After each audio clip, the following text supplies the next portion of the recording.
evening, friends. This is Craig Levitt. Welcome to the Craig Levitt Show on this beautiful Sunday afternoon.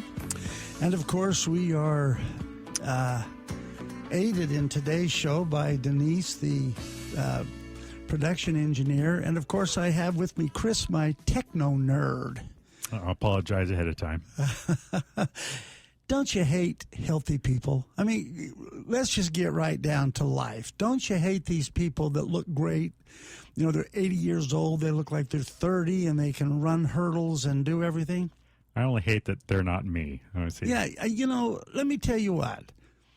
If I had a doctor one time and he defined death or health, excuse me, as the slowest possible way that death could occur. That was Dr. John Cook, and I think that's good. But can you really feel all together, and can you really feel healthy, and can you really feel that life is worth living without chocolate cream pie?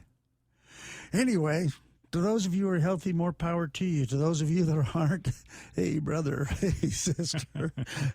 And we're glad to be here to entertain all of you this evening. We're going to have a good show. And as you know, I'm quite possibly the ugliest radio celebrity in all of Las Vegas, which, by the way, serves my purpose as well because I'm not on television. But I am the guru of wisdom and insight and can tell you everything you will ever need to know about everything you will ever need to know everything about. Isn't that right, Chris? That's what you say. Okay. You're going to be a lot of laughs tonight, Chris. Chris is on his way to California. Not right now. He's in the studio. But after we get through here, he's going to be flying back to San Francisco in his car. So he hopefully not flying in the car. Driving would suit me just fine. Driving. Hey, I had an interesting experience this last week, and I'm going to tell you about it. If you're not interested in my personal experiences, this would be a good time to go get a sandwich or a cold drink or something. But I got into an argument with a person who was defending government entitlements. And, of course, I'm against all government entitlements per se. And we got into it. We were at a local restaurant, and we were screaming back and forth at each other. It happened to be my daughter. But anyway, we were just having the time of our life discussing this. And in a few minutes, she's not here tonight. Saray's not here. So I'm going to get into this discussion without her here. But do you remember about 2 weeks ago? Was it 2 weeks ago that she was on the show? It was. She's a dynamite kid. I mean, she is me in girls' clothing. I mean, she's just absolutely incredible. And after our show, I got a text that somebody said that I was a racist. And I got thinking about that. I don't know, maybe I am, I don't know. But I have been in a race riot. And I need to tell you about it because I don't ever want to question what one of my listeners says. So maybe I am. But I was in the 8th grade at Roosevelt Junior High School in Salt Lake City, Utah. And it was the spring, and the whole school was on the track team. And so I could say that I was on the track team. And I was running in one of the relays. It was a great race. I was the third man. The first guy on our team, he took off like blazes and was so far ahead of the competition when he handed the baton to the second runner, and that guy took off like blazes, and he was so far ahead that everybody thought we could have walked the rest of the way and won. And then they handed the baton to me, and I ran with everything I had for my lap. And by the time I got around, everybody else had passed me.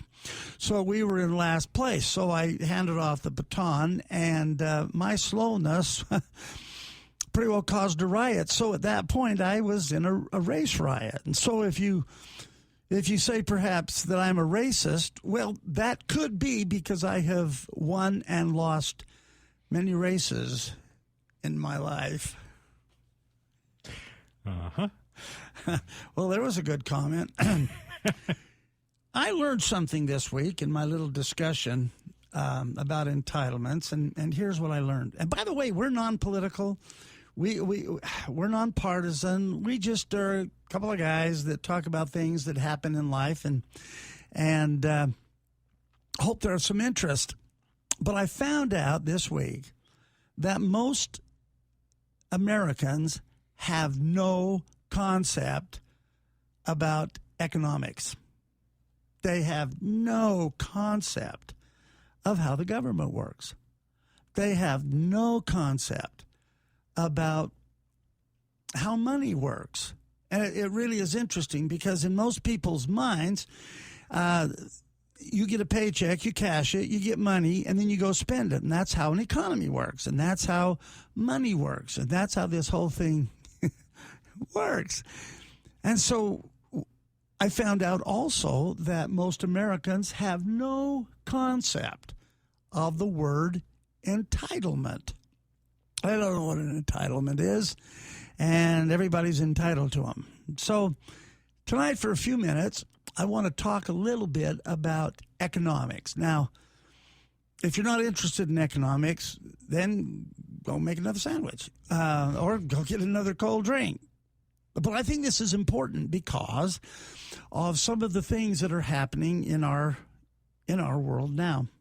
In 1776, a man by the name of Adam Smith devised and wrote a great book called The Wealth of Nations. And I want to just read a little bit from you, or from the book for you. And it says this. Now, here's what an economy is supposed to be, a national economy. It says this. The annual labor of every nation, and that's everything we're able to produce or create, is the fund which originally supplies it with all the necessaries and conveniences of life, which it annually consumes, and which consist always either in the immediate produce of that labor or in what is purchased with that produce from other nations. And so here's what an economy is. An economy is the production, distribution, and consumption of wealth. Wealth meaning something of value, all right, resources of value.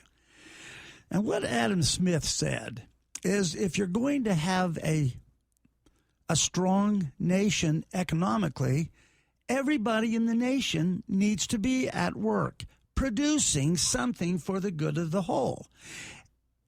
And that production, if it's more than we need, it permits us to trade with other nations at a value. And so that's basically the idea, is that everybody should work. Now, obviously, there are some people who can't work, the aged, who just simply can't work productively. There are some who are infirm or who are disabled in other ways so that they cannot be productive. But then there are other people in our society who choose not to be productive. Now, we as a country have a responsibility to take care of those who cannot take care of themselves. Those people are entitled to some of the largesse of our gross national product, or everything that we as a people produce in terms of goods and services.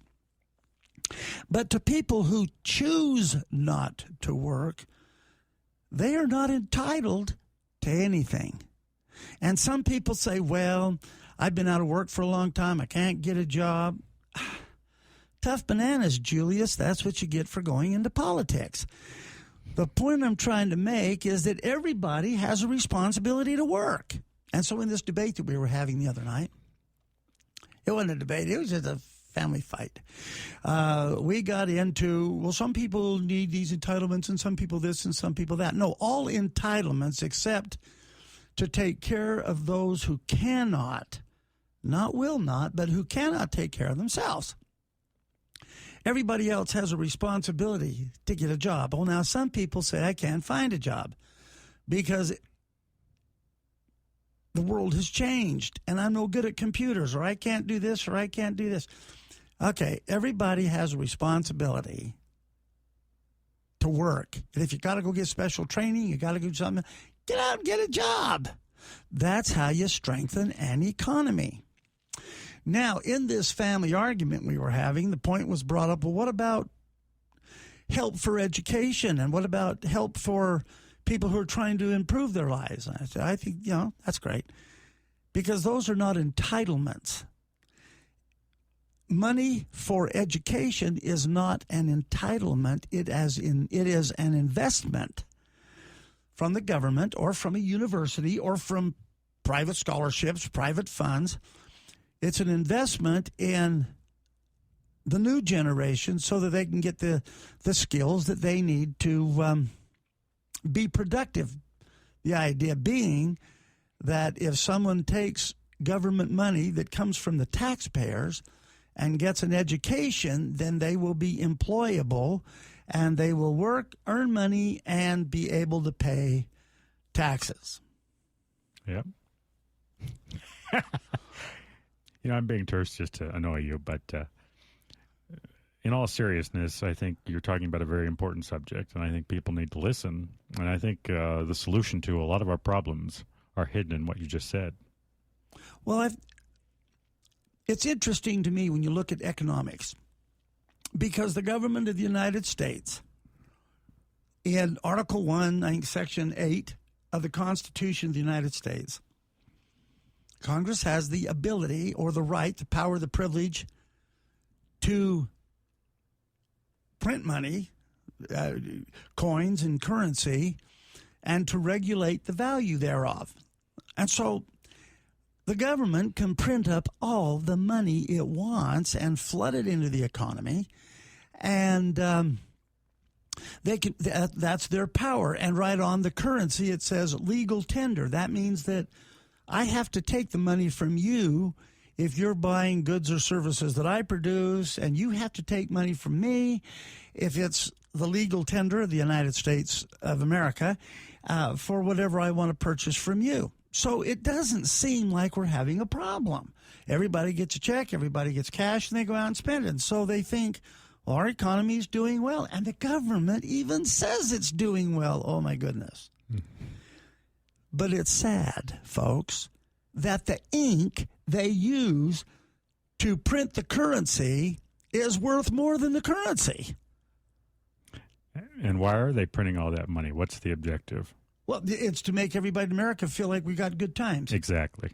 Now, let me tell you, according to Adam Smith, you can tell if your country's doing well by how other countries assess its value. In other words, how does Germany, England, Japan, China, how do all of the countries in the international community view the strength of our economy vis-a-vis they're doing business with us?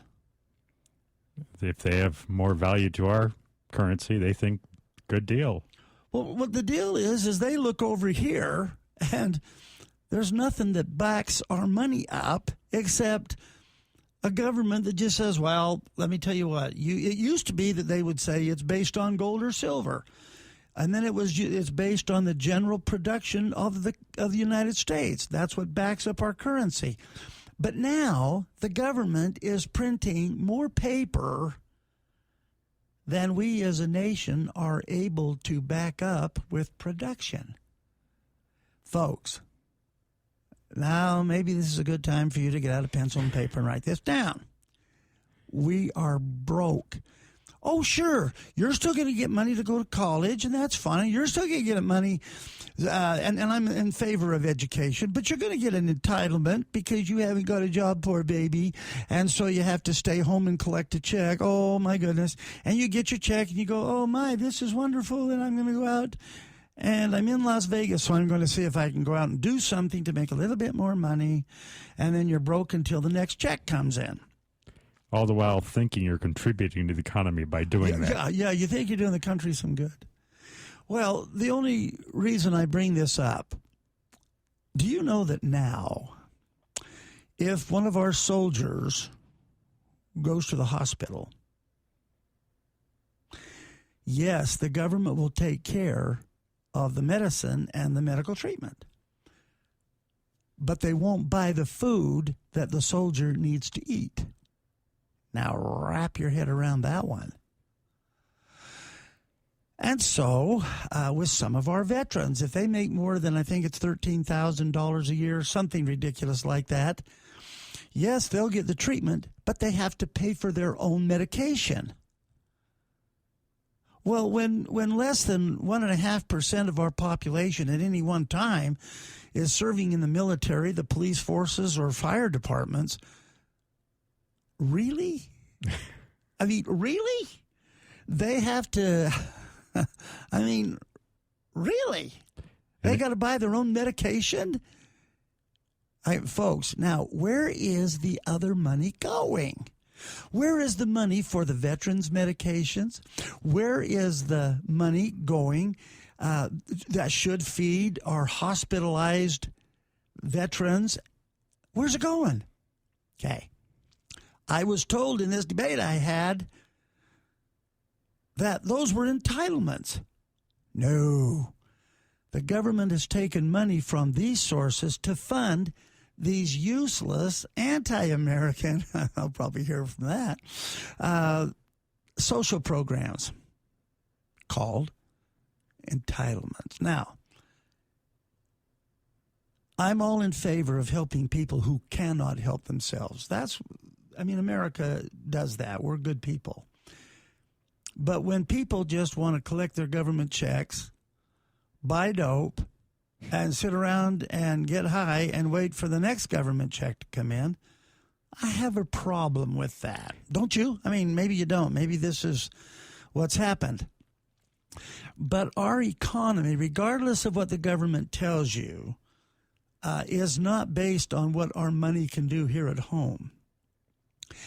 Our economy and the value of our economy is based upon what the other nations of the world are willing to assess it. So, my little girl was in England. Years ago, the exchange rate between the dollar and the pound was pretty good. But now, the dollar is worth so little in Europe that for $400, she gets maybe $150 or something like that in actual value. Now, what's the solution to that problem? Don't go to England. I'm okay with that. But here we are consuming paper that is worth less than the cost of the ink to print it. And because these entitlement checks, they're also printed on paper, keep coming in the mail or keep automatically being deposited in your checking account, wow, then we have a good moving economy. And all of these things should continue on. I even had a person tell me, are you ready for this? Because it kills me, that Social Security was an entitlement. Hello? No, it isn't an entitlement. These people who were getting Social Security paid for it for their whole working life, understanding that at a certain age they'll be able to start drawing money back. Anyone who thinks that is an entitlement is a moron. And here's another one. Veterans benefits are entitlements. Come on.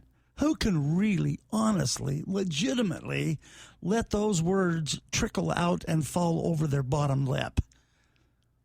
People go into the service to defend and protect. Some of them are wounded, and some of them carry battle scars for the rest of their lives. And those who don't, yes, they received education benefits from the GI Bill. That is not an entitlement. These people put on the uniform, and they were willing to go into harm's way so that the people who milk the government can call them milkers as well. Hey, I've been on this soapbox about long enough. Don't you think, Chris? No, I'm enjoying it. Yeah, I just imagine people are saying, isn't there anything else on the radio worthwhile that we can listen to? Well, I just hope people are listening closely because there's nuggets of brilliance in what you've been saying, and I'm not sure people are really paying attention. I hope they are, though. Well, thank you. I've been around for a long time. I mean, Moses and I played on the same soccer team, okay? And so... but you lost because you were slow, of course. Well, yeah, And the thing that I have noticed over a long period of time, and I understand this younger generation, they don't know what's going on from straight up. Politicians will tell you anything that you want to hear and promise you anything that you want to be promised and dole out money that is absolutely worthless by the standards of international economics, and you vote for them to keep him in power. So whoever promises you the most of nothing, you vote for. And you look at people who really do have answers, who understand economics, who understand that America, and curse the word, is capitalist. We are a capitalistic society. And if you ask anybody out there, the majority of the Americans don't know what a capitalist is. And I just think that's a shame, because capital means that our economy is based on the movement of money, not the creation of paper. So where economics is defined as the production, distribution, and consumption of real wealth, real goods, our economy is based upon the printing and the distribution of paper. You think this was a soapbox? You should have been there when we were having this discussion. I feel like I was. Being a grandpa, I have the ability to just do whatever I want to do and say what I want to say. And most of my grandkids and family turn me off anyway. They say, oh, Grandpa's on one. But I'd like to have all of you think about what we were just talking about. I mean, when someone can literally look me in the eye and say our economy is growing, I just am dumbfounded. I don't know what to say about that kind of ignorance, that kind of moronic understanding of how our economy and how our government works. Now, I've gone on a tirade against healthy people, and I've gone on a tirade against those who absolutely know nothing. And by the way, there's a lot of professors in the local schools who apparently don't have any clue about economics or how this whole thing works. So to all of you, if I've offended you, good, and call in and talk to us about it. Yeah, call in and talk to us, but only if you agree with me, because I can't take the rejection. Hey, we're going to have some fun in the second half. We've got a new program that we're going to introduce to you. That's going to mean you'll have the ability to win fabulous prizes and get gifts, and it's just going to be fun, because this show, the Craig Levitt Show, is meant to be a fun radio talk show, and so we're going to talk a little bit about some of those things in the second half, and that's going to be coming up right after the news. Let me tell you a little something about next week's show. Now, this one's not over yet. We still have a half to go. But next week, we are going to have a phenomenal woman and her son who will come on the show. Her name is Denise Kerrigan. She is the absolute model of homeschooling. She's going to be phenomenal, and she has agreed to bring her son. And this kid is something. I think he should be a poster boy model for every kid in America. But she's going to bring him, and we're going to have some fun as we interview them about the family's responsibility to provide or have provided an adequate education so that when the time comes, they can become productive members of society. I wasn't listening. What? It's fun with Chris because he'll stare right at me, and I see if he wants to say something, and he never does. But anyway, I'm just kidding around. I think that's fabulous, and I think it's worthwhile to have people like that on the show. In fact, we're going to have two kinds of guests on our show in the future. One is the kind that most radio shows have. These people pay a lot of money to come in and hype their product and talk about what they're doing and how it can benefit you and how you can buy some of it. And the other people that we're going to have on are going to be our local heroes, people who make a difference, people who don't just sit around and wait for the government to do something, because the government has proven it can't do anything. And so they take the bit in the teeth and they go out and do something. And this Denise is humble and sweet, and her son is dynamic. You're going to love him next week. We're going to break for the news, and then we'll come back with some exciting information.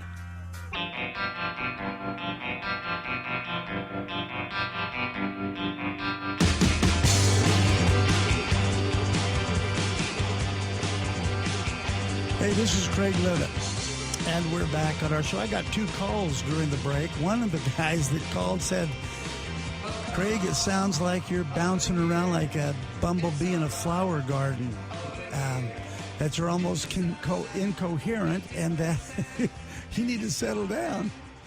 And so I'm going to try to do that. And then another call asked how our economy at home was affected by the economy internationally, and how the international economy is affected by our economy at home. I think those are both good questions. And I think maybe Chris will take some time on another show if you'd like, and talk a little bit about that. Our biggest concern here, ladies and gentlemen, friends, is that people in Las Vegas, Nevada, have a good life. And if you want to talk about something that's bothering you or you think should be bothering me, give us a call. Let us know.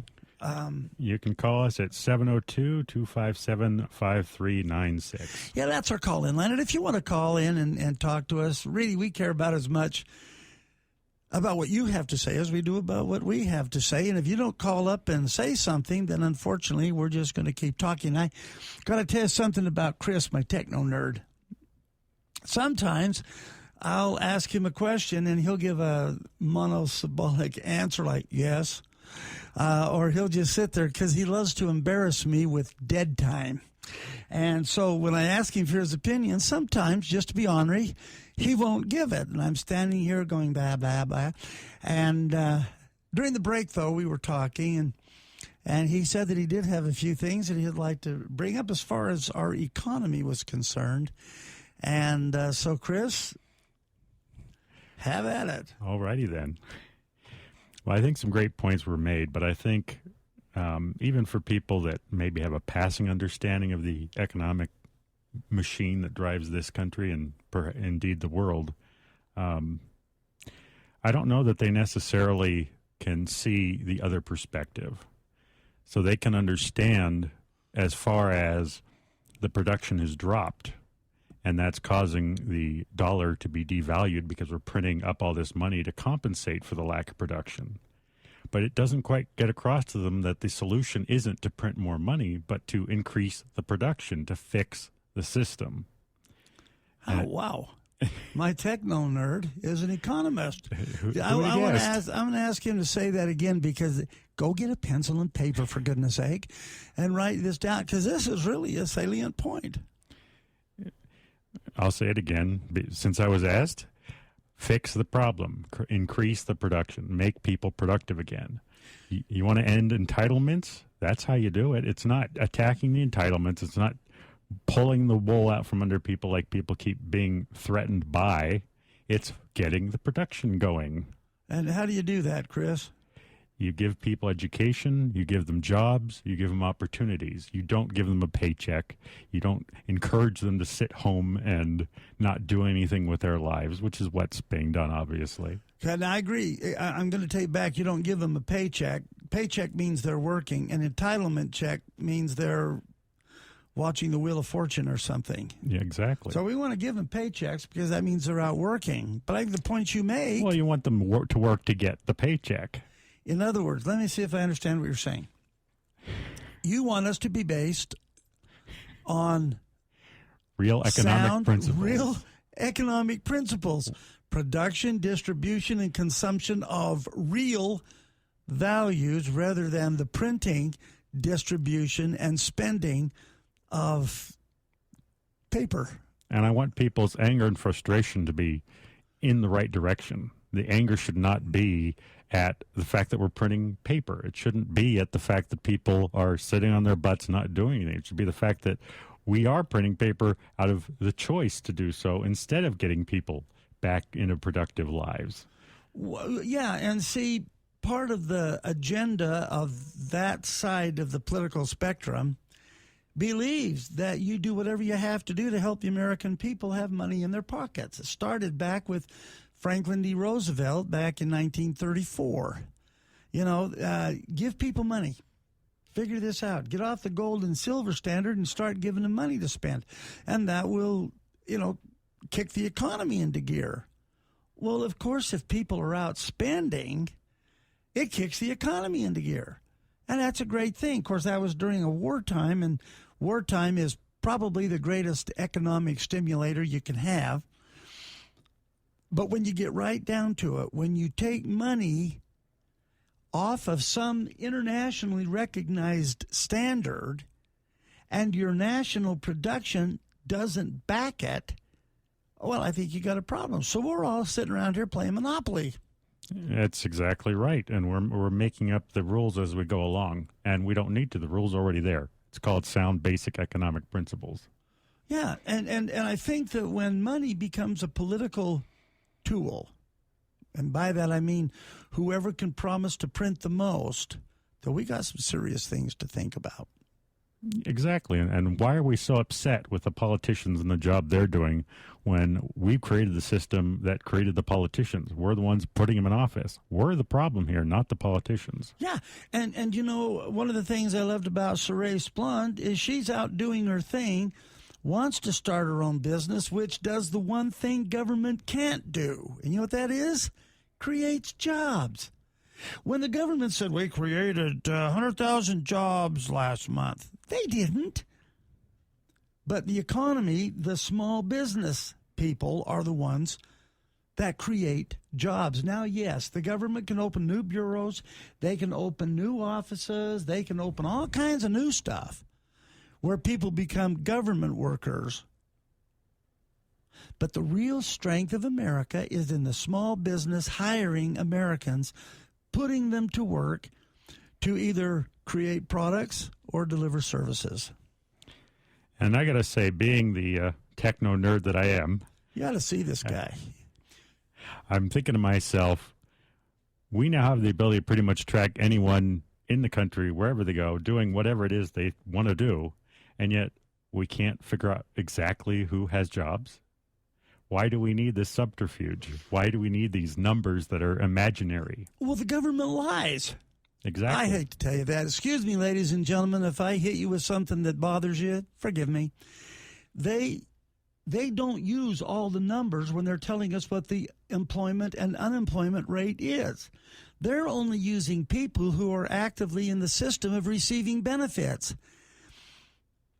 Millions of people who are unemployed have just stopped trying to get government help, and they're just out there, and their families are taking care of them, and they're working hard in community, and they do perform a lot of services for us. But the government cooks the books and lies to us. Now, people, don't get upset, because you're the ones that elected them. You're the ones that put them into office. It's like it says, in the Bible, when you say, "Get thee behind me, Satan." Remember when Jesus was tempted by the devil, he said, "Get thee behind me, Satan." And Satan went rolling in the desert dust, frothing at the mouth and kicking and screaming and wailing out into the wilderness. Well, what we say as an American people is, well, get thee behind me, but not too far because I like what you're saying, you know. This candidate says, I promise women this, and I promise the minorities this, and I promise this, and I promise this. It sounds so good, but go back to all of the promises that government has made to women. Are you following me on this, folks? What has really changed? Nothing.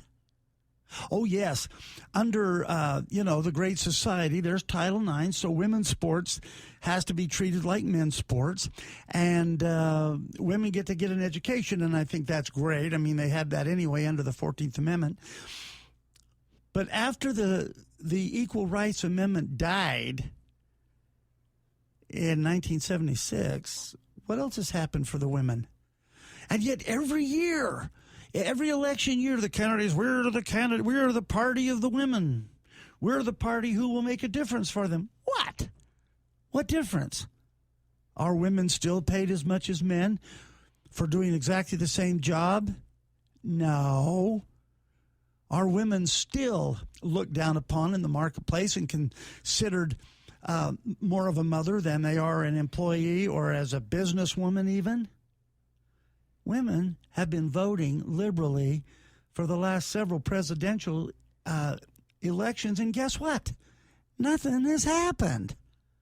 And so that's one of those, keep talking to me, tell me all the things about me that you love and like and you're going to do and make me feel really good but at the end of the night, when the date's over, ain't nothing different.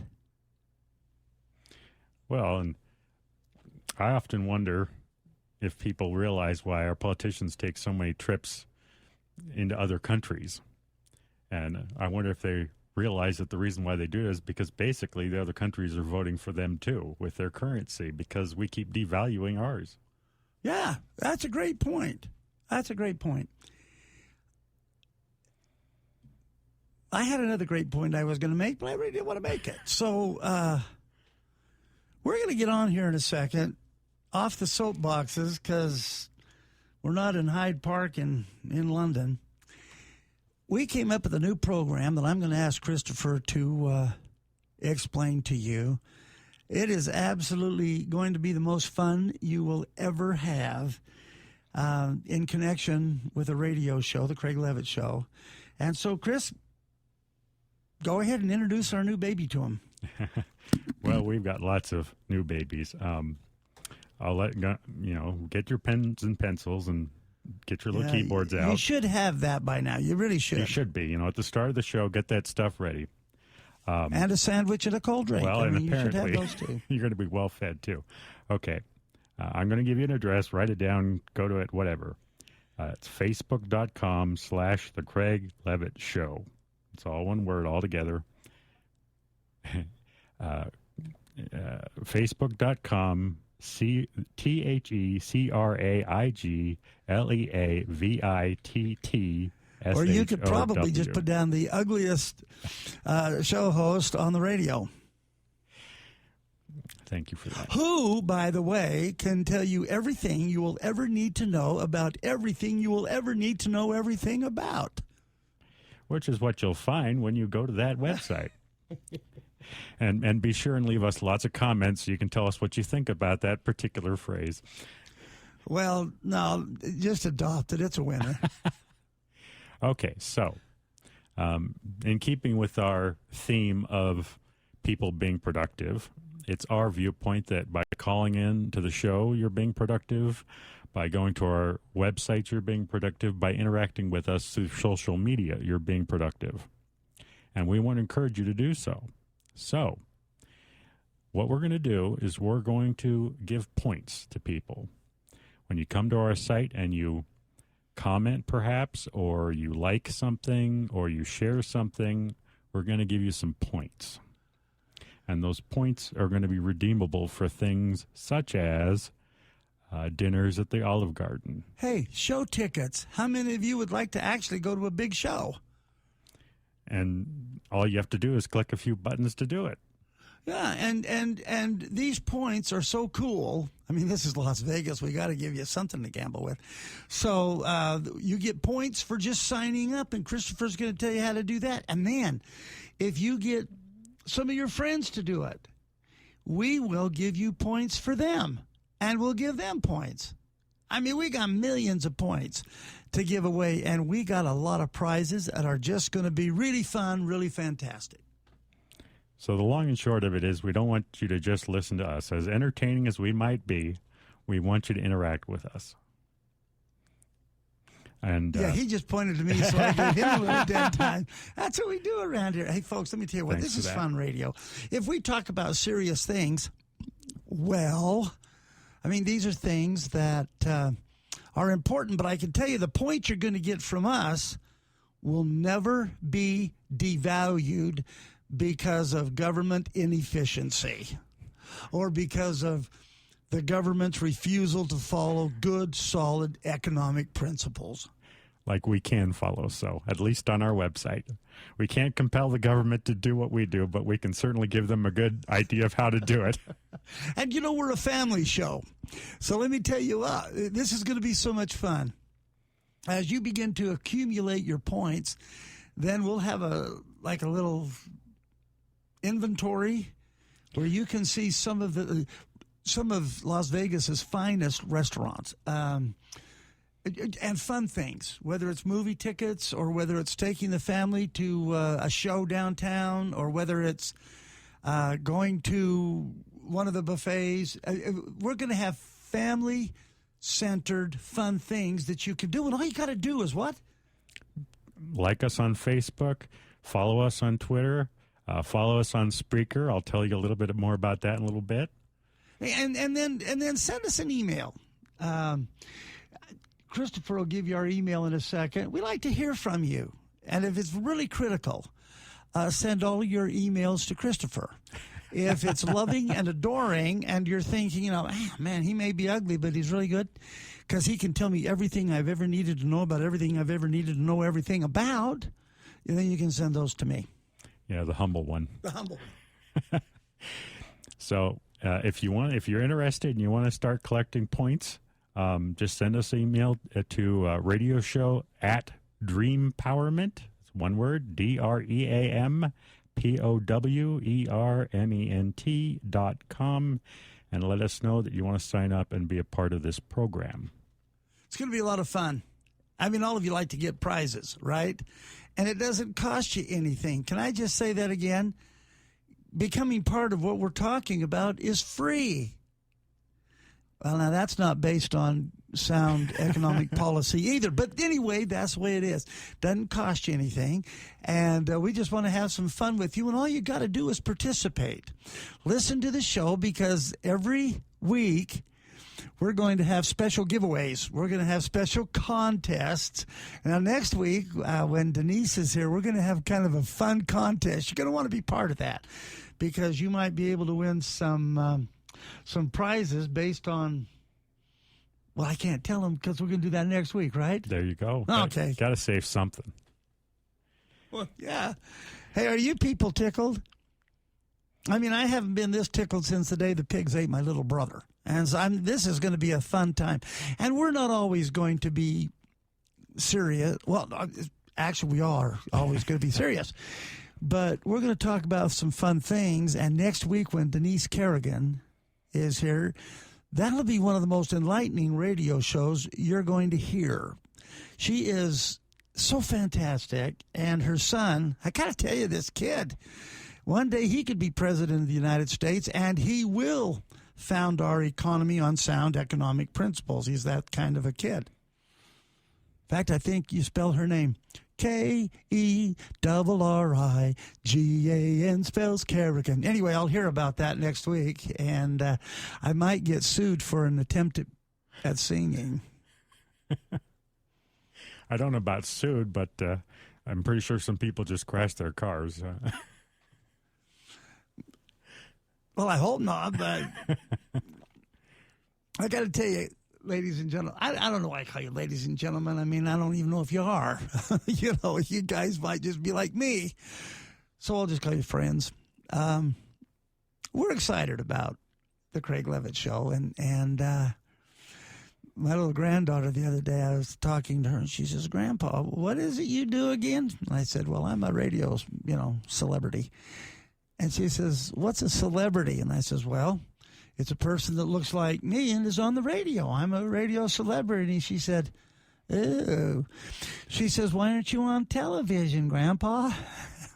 Well, I'm too ugly, but I didn't tell her that. But we're going to have some fun on this show.